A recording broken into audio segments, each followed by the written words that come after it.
So here's the liner complete. I'm still gonna touch up that orange tab. From the top, you can't really see any gaps. And if you look here, this is all aluminum, so it is super duper solid. So I kind of want to discuss how much we're gaining here and why I chose to go this route. This is my passenger side that I already cut up to the max to utilize all these tabs, and we'll discuss how I was able to utilize them and why they look so ugly on the back side later when we build this. And this is my driver's side, and I took some measurements. Basically, in short, I'm gaining about 1.5 inches. So that was a very big project, honestly.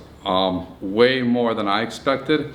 And I would say, yeah, I did some tubbing as well, but overall it was like 40 hours of work just to build some liners in essence, right?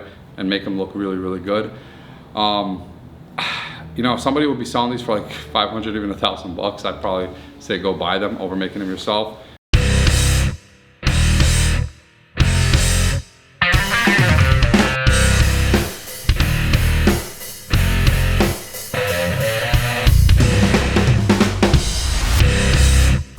So the first thing I'm going to be doing is some minor tubbing.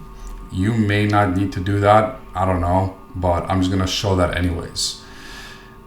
If you decide not to do any tubbing, you may not have to remove the battery. However, I still recommend it because if you're going to be welding or bolting on, you have the option to do either. You'd want the battery out of the compartment anyways. So next, you're going to remove your coilover and possibly your bump stop depending on your situation, and you're going to jack up your tire until you hit the fender on the stock vehicle, and then you're going to start marking it and cutting it. And don't overcut. It's better to make, you know, more cuts than overcutting. You do not want to get rid of any of the box holes for the inserts on the steel fender. You want to be right below them, or you know, the max you can go is to be right below them. And you're going to continue this process. I mean, I did this for hours on end until I, you know, got everything dialed in. Okay, so this is max that I'm going to go. The reality is when I set up my bump stops, I'm going to set them up 1/2 inch below this. So I'm really losing about 1.5 inches. I could actually go this high. This is about 1.5 inches. However, I'm happy with that. It's fine. I still have a ton of up travel. So, because of my RCLT kit. So, the reason why I want to drop the bump stop slower is because my body mounts compress when you jump. So if you do a big jump, you'll notice that even if you set your bump stops perfectly to what you thought was perfect, you get rubbing because the body mounts compress. So you want to give yourself about 1/2 inch or so. But now I see that I can't even turn the tire because I'm already hitting the box over here. So I'm going to start cutting into that box. That's the next step. My goal is to be able to turn the tire up and down straight, then start turning inward, cut as much as I need to turn the tire that way, then turn hard driver and start cutting over here. My next step is going to be tubbing. I'm not going to go into too much detail on that simply because every application is going to be different. I'm about 2.75 inches wide, plus I have about -30 offset rims. So I didn't have to tub too much. Luckily, I didn't have to, you know, go deep into my battery tray. You will see white cloth on the back side. I forgot to kind of show that on video. But basically, I just took a piece of like welding blanket. I cut it up and put it on the inside under the hood. So when I weld and cut, I'm not getting too much stuff under the hood. Okay, so I don't know how well you can see, but basically by jacking it up, I was able to lift this whole piece up now that it's cut the way it is by about 1 inch just using the jack. So I'm just going to show you guys. You see how much it dropped? The metal goes up, and that keeps the battery tray in place and everything under the hood in place. So what I'm going to do next is I'm going to grind all this down and grind all this down, weld it all in place. And I'll do that with this thing jacked up, that way it'll hold.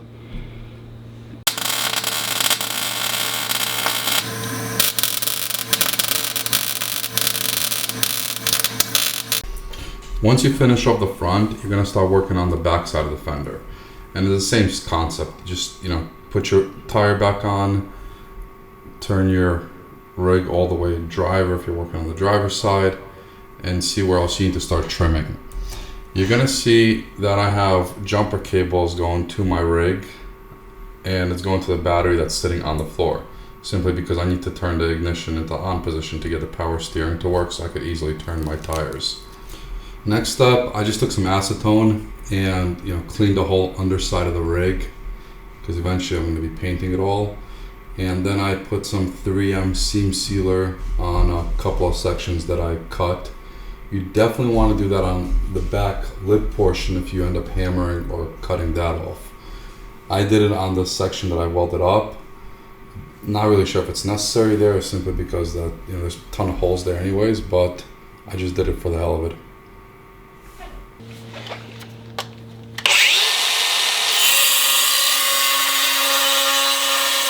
So the goal here was to cut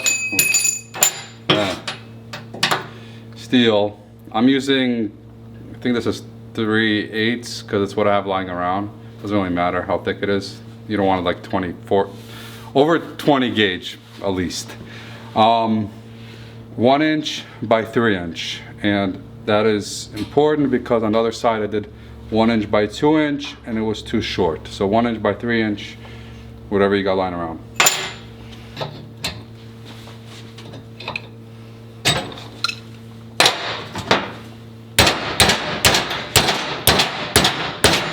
Okay guys, so the first tab, the metal tab, the steel one, and you could do this all out of aluminum if you do the bolt-on version, which I'm gonna try to get through. But I put over here, and it's gonna go, I don't know how well you can see it, but it goes like that. The reason is because I already built one of these, right? So I know where they really need to go to make everything super, super stable. So I cleaned this piece of metal up over here, and I'm gonna weld it on like this. And as you can see, I further cut down this tab, but I, you know, shaped it perfectly to shape. But each tab you're gonna have to do that yourself. You're gonna have to shape it to shape of whatever you're trying to accomplish. But I'm gonna weld it on over here. But the truth is, this is a flat piece of metal that I'm going onto. So if I want to, I can actually bolt through here and put it on over here. And again, every application is different, right? My axles move 2 inches forward, so I can get away with this. You might have the slip fully beat in at that point, so you may have to do something like this on the body side, which would work as well, honestly. I mean, I'd probably just put it on the body. Actually, I can definitely put it on the body side right over here, and it would work for me as well. And you can probably do that as well. So again, I'm just kind of doing it my way. I like for it to be as well done on as possible, but we'll discuss the body side later and you'll understand why it's much easier to put tabs on the body side and cover them up.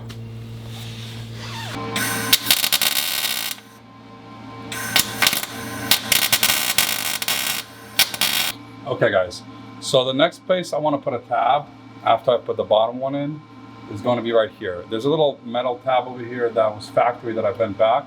I'm going right above it. Again, another place where if you still have part of the slip, which theoretically you should, you can actually bolt this tab in. So if you don't want to weld, you don't have to weld. And I'm going to try to make it so there's no welding required for this whole project if you want to avoid it. I'm welding just because it's easier. Okay, so the third one is going to go over here. There's a sensor here. I'm actually going to get it out of the way. I'm going to put it back. It should work with my bracket, but it's going to go where the sensor is. Don't forget, your goal isn't to stay in the bottom of the slip. Your goal is to go with the lip you cut, right?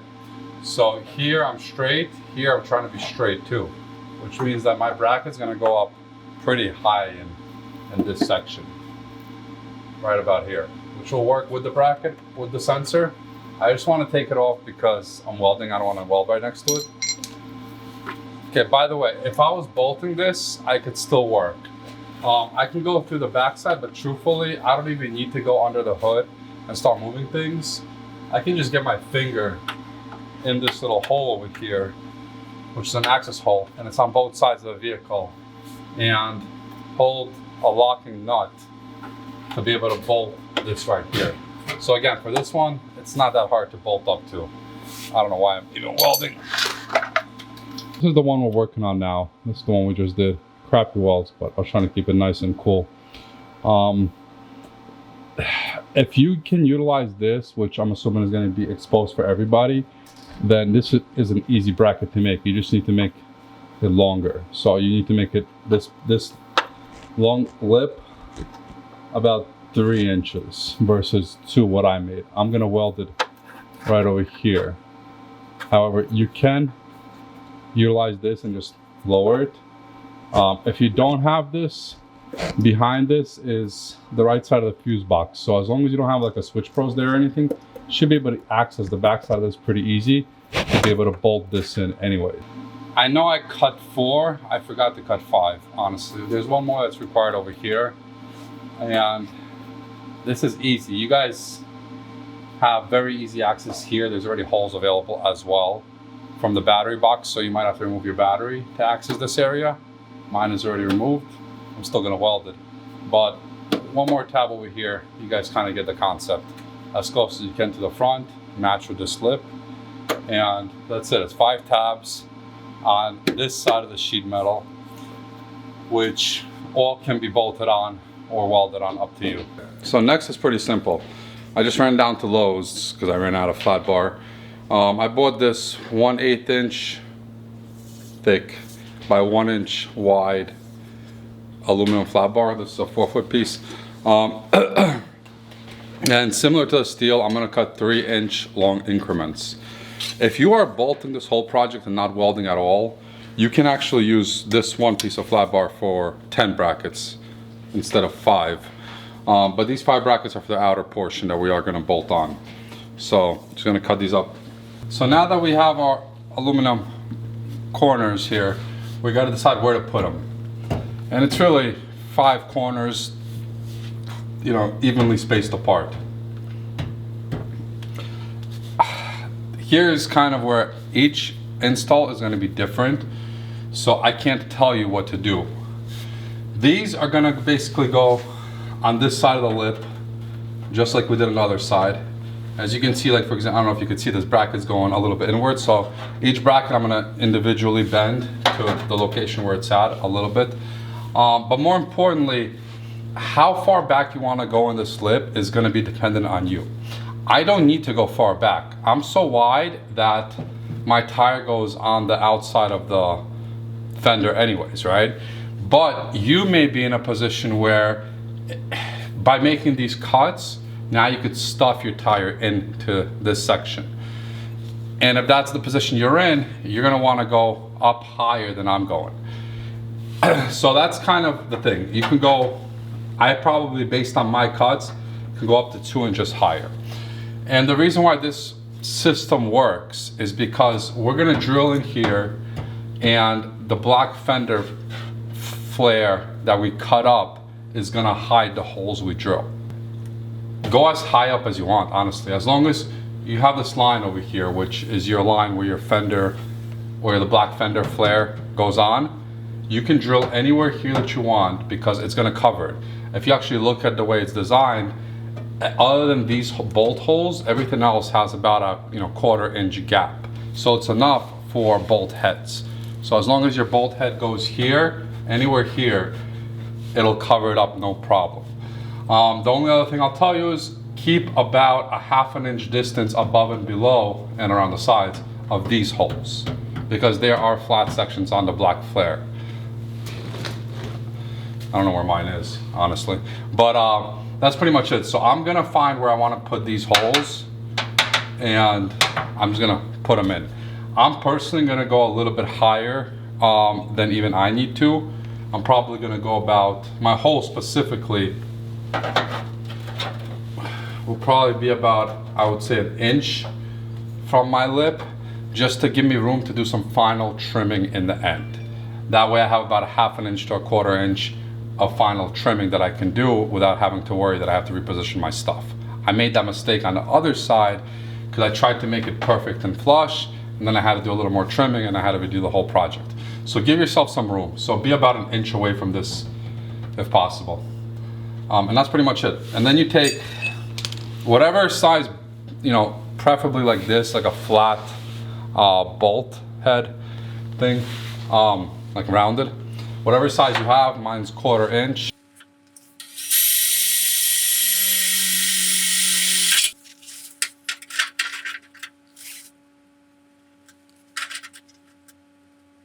Again, and don't forget, like if you actually want your panel to go, let's say like up to here, which is way above your fender flare, you can still do that by basically, I'm installing the brackets like this. You can just install them the other way and it'll still work, honestly. So this whole concept, you can get your panel up there as high as you want.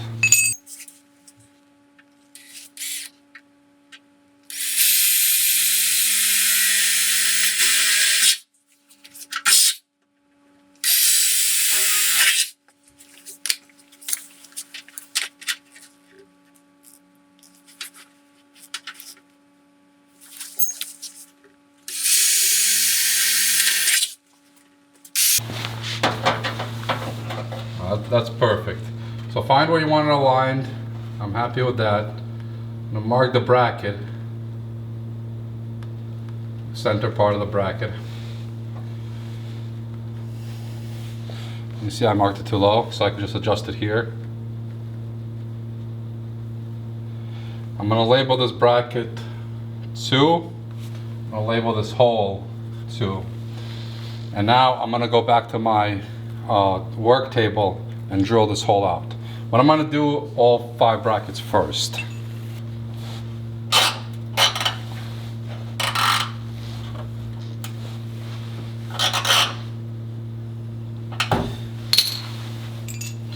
So before I forget, honestly, the other thing is, I'm pretty sure almost every 4Runner that wheels, this panel eventually starts coming out. Mine is coming out by, I don't know, 1/8 of an inch this way. That happens because, when you're off-roading, you hit over here, you rub, and it pulls it out. So what I found when I did the other side is because I'm using aluminum here and not like cheap, not like thin plastic, I'm able to compress this back in. So when you're gonna do your measurements and when you do the final bolting, make sure you compress this panel all the way in flush and your aluminum will hold it. So you will never theoretically have this issue of this section over here being pushed out.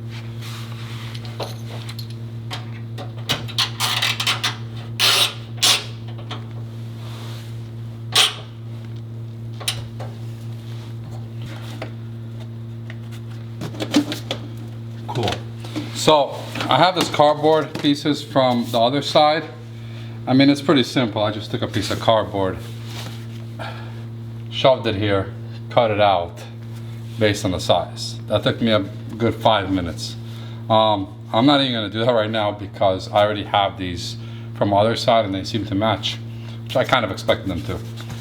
So I'm just gonna mark them up a little bit to guide me when I convert to aluminum. But these are the pieces we are gonna use to start with.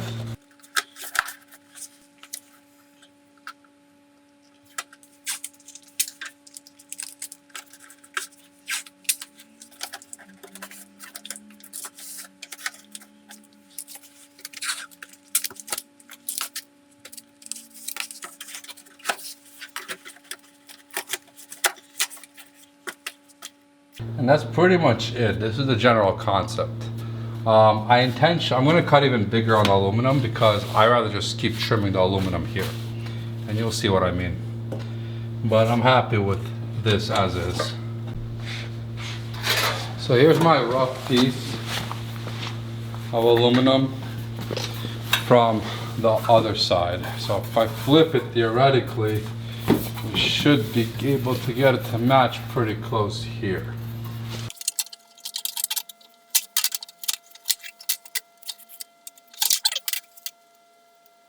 So I'm actually going to go up this template because it's my closest template. So it'll make less work for me in the future. All right guys, so here's the metal aluminum piece I'm going to be cutting out of. It's just I had this lying around because I was playing with rooftop tent options. So this came from the same piece. It was white on one side, this side you can't see. And this side was the black side, so I just sanded off the black.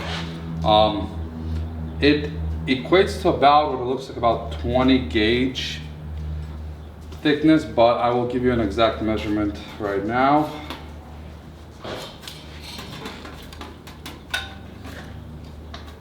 It is 0.0375 inches, or about, it's 1 millimeter basically thick. So based on my previous testings, the cardboard was similar to the other side that I already did. So, and then I checked this is similar. So I'm just gonna be cutting it off this template. But like I said, given, sorry, my dog's here today. Given how easy it is to go from cardboard to a template like this, it's not, you know, I don't really need to show that. So you just shove the cardboard in there, you cut out the size you need, which is gonna be something like this, and then, you know, you do it on the aluminum.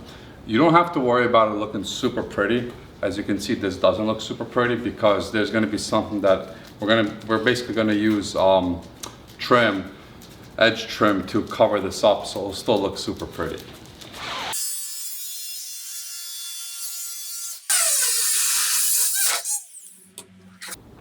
So first, sorry for the bad lighting, weird angles here, but I want to kind of talk through what I'm doing next. You'll notice we didn't drill the holes out in the tabs, and that's intentional because on the other side I drilled them out and then I couldn't get everything to line up and I had to re-drill some holes.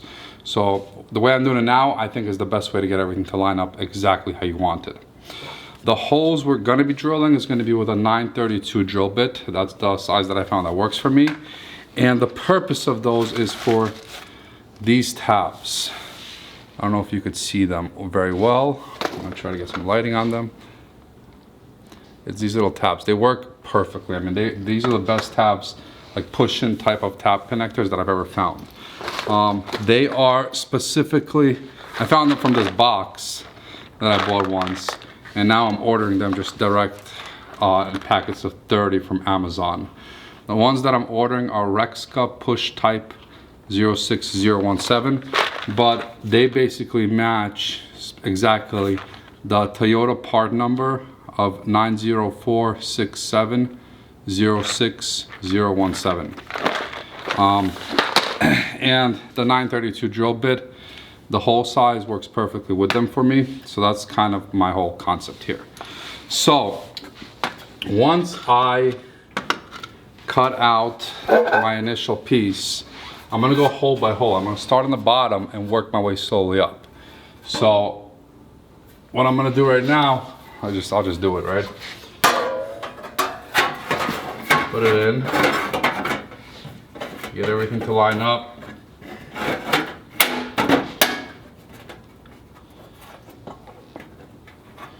Exactly where I want it to be on the bottom.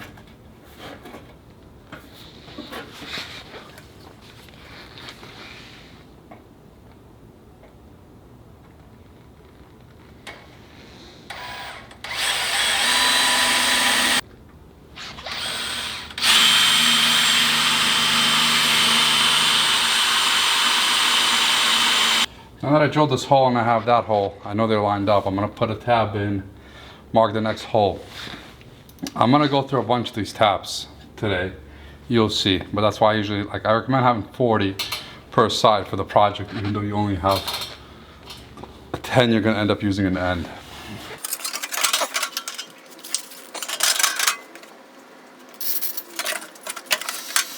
So I'm actually gonna mark the next few just with the drill bit right away.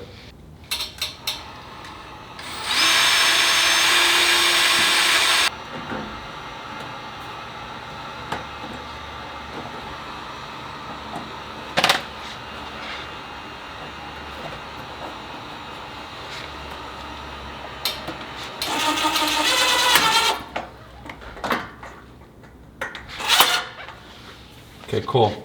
So I don't know if you noticed, while I was doing that, I tightened this in, and now I'm flush.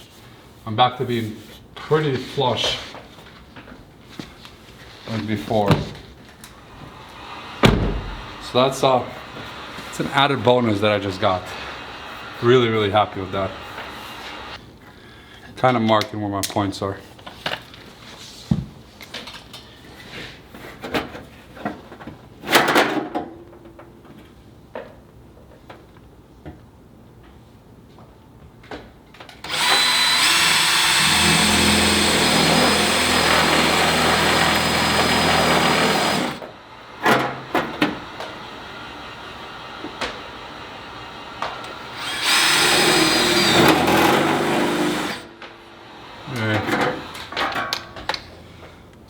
Mark the next two. I'm gonna take it out now because I gotta drill the steel part. I'm not gonna be doing that with the panel on.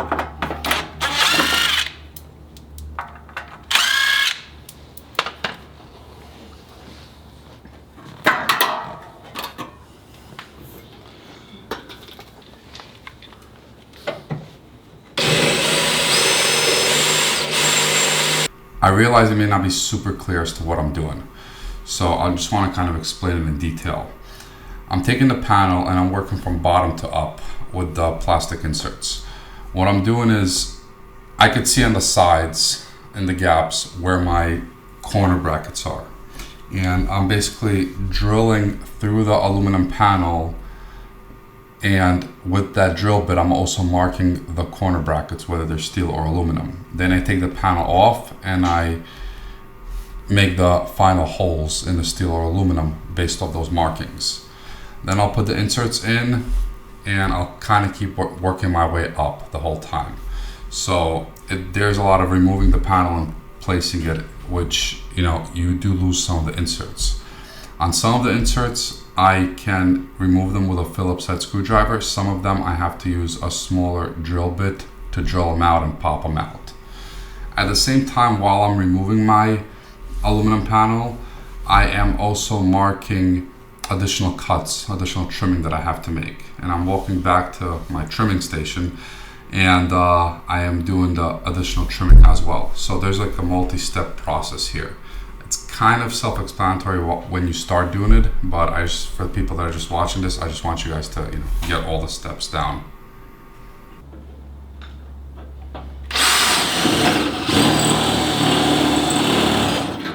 Okay.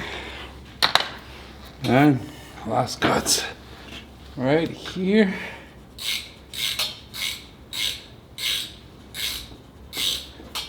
Get them right here. So I just did all the holes on this guy. Still got to drill one out and do a little cutting, but it's pretty much done. Everything looks really good and is located exactly where I want it to be. So my next step is going to be to clean this piece of aluminum up. So I'll take you down there. Actually,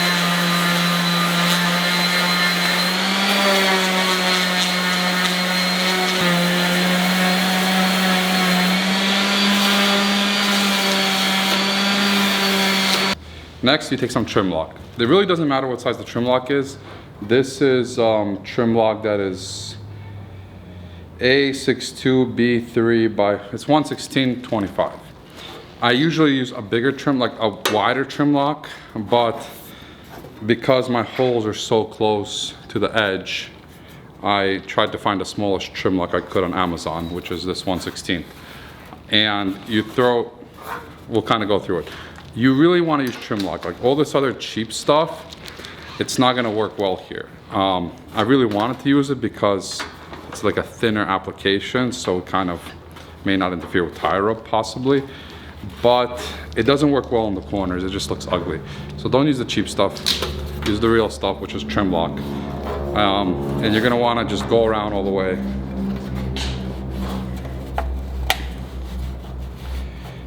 Do it right. And this takes a while. It's a little bit of a pain. Okay. So this trim lock that's thinner is much harder to put on, but the reason why trim lock is good is because you can see corners like this. You're not going to be able to accomplish them and hold it on super tight with anything other than trim lock. So the next thing is, the reason why we used the brackets and tried to make them longer is because we tried to get the hole away from the trim lock. I made a mistake, you could see, only on one hole, which is this one. It's a little bit too close to a trim lock, so it may work, it may not work. I'll just probably push the trim lock out a little bit, but in general, this is good.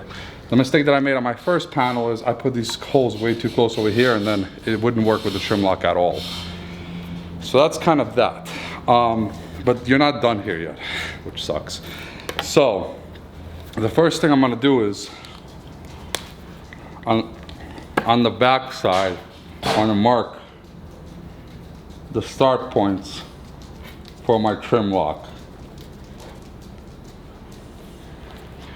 Then, if I install it like this, the brackets aren't gonna be flush with the aluminum because the trim lock's in the way of the brackets, and therefore it's not gonna work. So I need to trim the trim lock on the back side. So I'm marking about this much around each hole.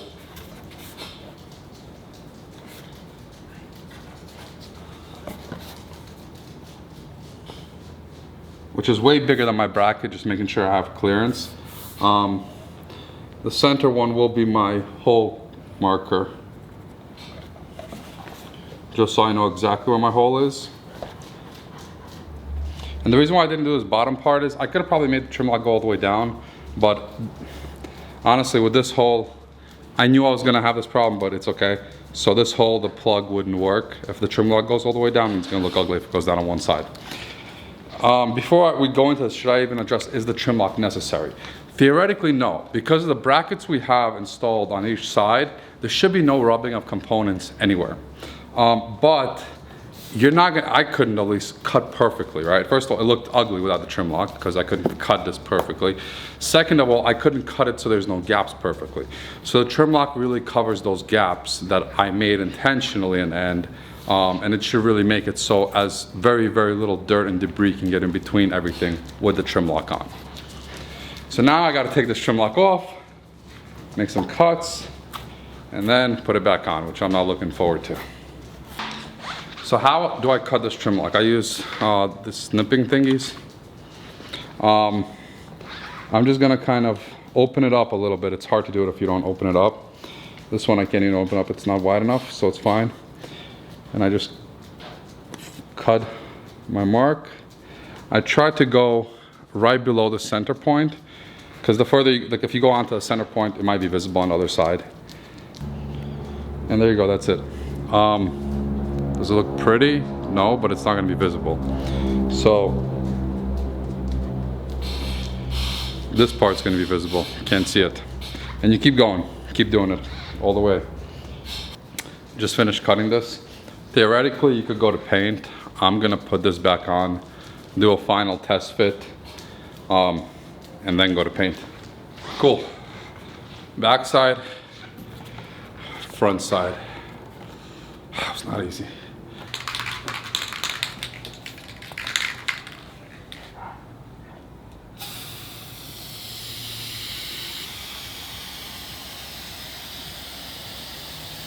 So I kind of want to discuss how much we're gaining here and why I chose to go this route. This is my passenger side that I already cut up to the max to utilize all these tabs, and we'll discuss how I was able to utilize them and why they look so ugly on the back side later when we build this. And this is my driver's side, and I took some measurements. Basically, in short, I'm gaining about 1.5 inches of up travel. Some sections a little bit more, but in general it's about 1.5 inches.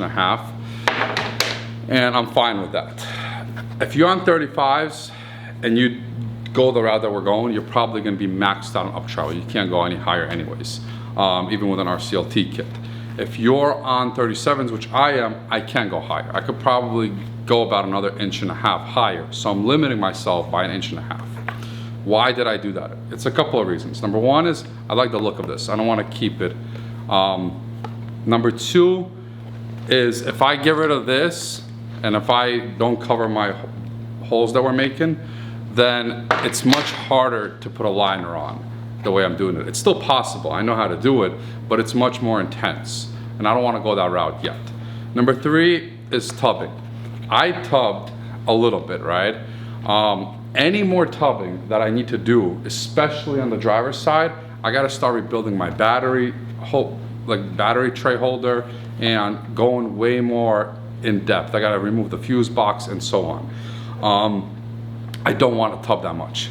So this is it. This is what I get. I get an extra 1.5 inches of up travel by doing what I'm doing. I'm happy with that. If I really want to go crazy and gain that last 1.5 inches, eventually, maybe I'll come back in a year or 2 and go crazy, but I'm happy where I'm at. This is kind of my happy middle ground. Like I said, if you're on 35s, this is gonna be your max anyways. If you're on 37s, you know, you gotta make some decisions. Okay, so next step is going to be paint. I'm gonna paint everything on the inside over here because we welded. So I wanna, you know, get that steel painted up and protected. I'm also gonna be painting this part. You only need to paint, so I you know, based on the dirt stains over here, I see where my liner ends, where the outer plastic trim ends. I'm gonna paint halfway up. I'm personally just gonna follow my wrap pattern here, paint this section all the way down, and that's it. So why am I painting here? Because a little bit of this lip may be slightly visible from certain angles if you're looking down. So I wanted to match everything else, which is going to be black. So I'm going to paint this black. My outer liner is, my outer lip flare is going to be black, and my fender liner is going to be black, so everything matches. So I am going to sand down the factory paint a little bit and blast everything here with some good layers of paint.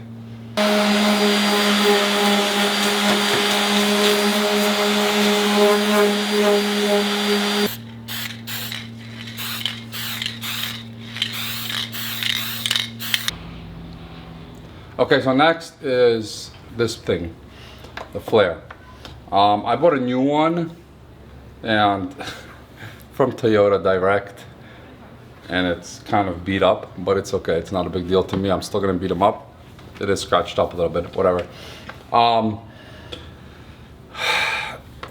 The only reason I would buy a new one versus using your old one is if you want to change the color from mine was actually gray because this vehicle's gray.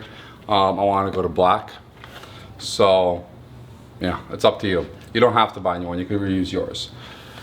The next thing is you're gonna want to get a bunch of these tabs, the orange and blue tabs. They tend to break all the time. I just like to reuse new ones. I'm not gonna put all of them on. You know which ones are orange and blue by the size of these holes. The bigger holes are for orange, the smaller ones are for blue. So I'm just gonna put a couple of them on. And the purpose of putting a couple of them on is so I could just mount this flare on and start doing my measurements.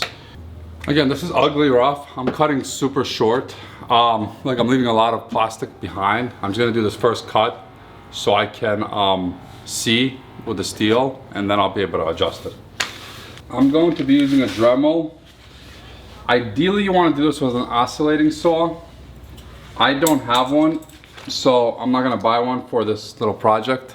Dremel's good enough for me. The downside of the Dremel versus an oscillating saw is it kind of throws little pieces of plastic around that sometimes don't come off. So if you want everything to look perfectly beautiful, you could either tape this whole panel up with the blue masking tape and then make the cuts after you tape it, or you can use an oscillating saw. I'm fine with this.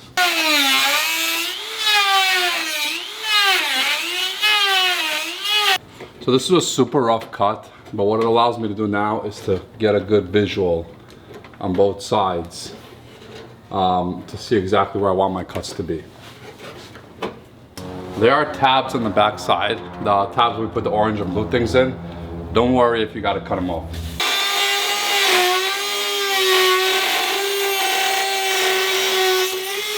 All right, now we're kind of getting there. I still see a lot of cutting that we need to do, but all this stuff needs to now be leveled out with a sander.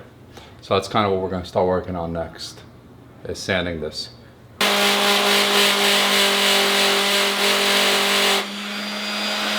So for most of you guys aren't gonna, yours isn't gonna look just like this. It's gonna be thinner over here, which is fine because I still technically have plenty of room to get to these tabs. So I could have went almost an inch this way. So this could have been thinner. I don't need it because my axle is pushed 2 inches forward. You guys aren't, some of you guys aren't. So therefore you would trim a little bit more like this. So this width over here would be pretty much equal to the width over here. But otherwise, I mean, the processes are all the same, right? There's no special steps that I'm avoiding by being 2 inches forward. Okay, so the next thing is these tabs. Even when they're factory, when you don't do any trimming, you have these tabs break on you, or at least I do. Whenever you pull them on and off, they're attached very weak, so they always break. Now that we trimmed them, some of them we really loosened them up, right? So basically what I'm gonna do is, I have this little heat gun plastic welder on Amazon. It's like 20 bucks or something. And I'm gonna reinforce all of the tabs, even the ones that I didn't trim at all, with using plastic welding and zip ties, basically. On top of that, we're also gonna use plastic JB weld. It's gonna look ugly on the back side and end, but nobody's ever gonna see it, so who cares? So that's the next process.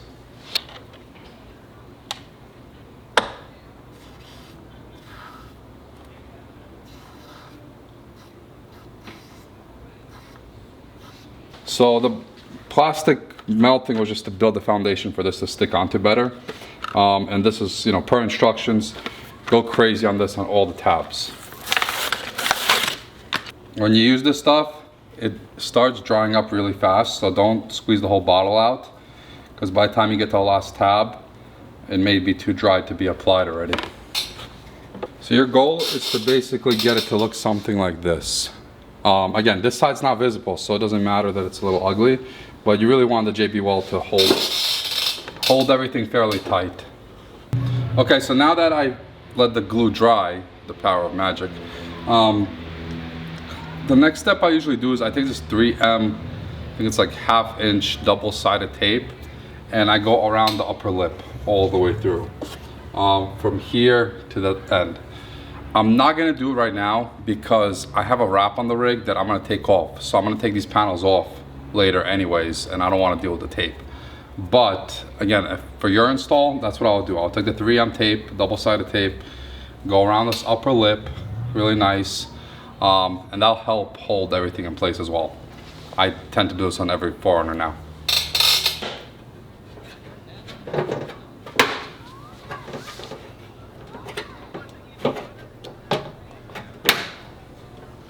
Okay, so I know you can't see it on video, but because the bottom lip isn't here to support it, this tends to move a little bit, slightly.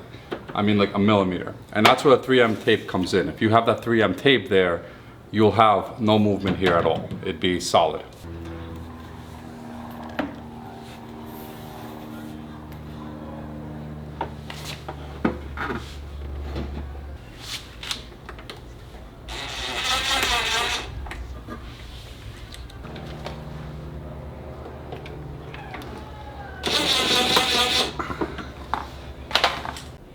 So here's what it looks like from the underside.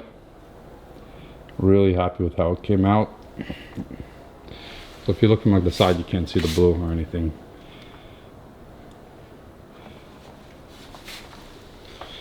And then, there you go. That's how it looks like from the other side. The only piece I don't like is that one orange piece, which I'm probably just gonna take out and paint black and put back in. Otherwise, from like, you know, regular standing position, which is like right here, I think it looks perfect. So the reason why we're on this side is because I was cutting this up and I messed it up on the side we were working on the whole time. So this side's done as well. I didn't film this side because first I oversprayed here. I was doing it for myself. I didn't think I'd be making a video. So I just oversprayed on the wrap. I didn't care. That didn't look good. I also cut a little too much plastic off. So ideally, maybe in the future I'm gonna get another piece of trim, recut it a little bit, but I'm happy with it as is. It's not a big deal for me. But the other side's done perfect, except for this piece. I overcut it, to be honest with you, and that's because I'll just tell you guys what my mistake was so you guys don't have to repeat it. So we are gonna measure it in here. First we're gonna put some tape on it. Mark this section right here where it ends. And the mistake that I made is I went like this on the other side. I don't know why I did that, I just kind of rushed it. And when I finished it, this part was exposed because I cut it like this to match this line and then expose this section. So what you need to do, I just clipped it in, I wish I didn't, is you stick your finger back there kind of, and you got to gauge. I'm gonna cut less and then I'll probably go in closer. Gauge where it goes, which is gonna be basically like this for me. So my cut is gonna look like this.